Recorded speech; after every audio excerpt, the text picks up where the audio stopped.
તમે અલગ અલગ ખાસિયતોવાળા શહેરો વિશે તો ઘણું સાંભળ્યું જ હશે, પરંતુ શું તમે ક્યારેય સિટી ઓફ ટ્વિન્સ એટલે કે જોડિયા બાળકોના શહેરો વિશે સાંભળ્યું છે? આફ્રિકન દેશ નાઇજેરિયામાં આવેલ ઇગ્બોઓરા શહેરના લગભગ દરેક ઘરમાં જોડિયા બાળકો જોવા મળે છે અને આ જ કારણે તેને વર્લ્ડનું ટ્વિન કેપિટલ પણ કહેવામાં આવે છે. એક રિપોર્ટ અનુસાર આ શહેરમાં જન્મેલા દર 1000 બાળકોમાંથી લગભગ 158 બાળકો ટ્વિન્સ જન્મે છે અને આ બાળકોની જન્મની ઉજવણી માટે આ શહેરમાં દર વર્ષે ટ્વિન્સ ફેસ્ટિવલનું પણ આયોજન થાય છે.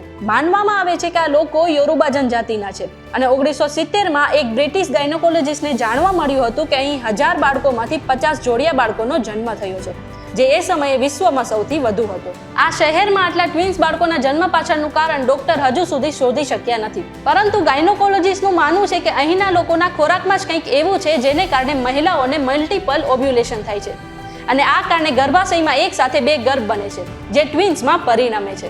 તો બસ આવી જ અજબ ગજબ ઇન્ફોર્મેશન માટે જોતા રહો વીટીવી અજબ ગજબ ઓનલી ઓન VTVGujarati.com.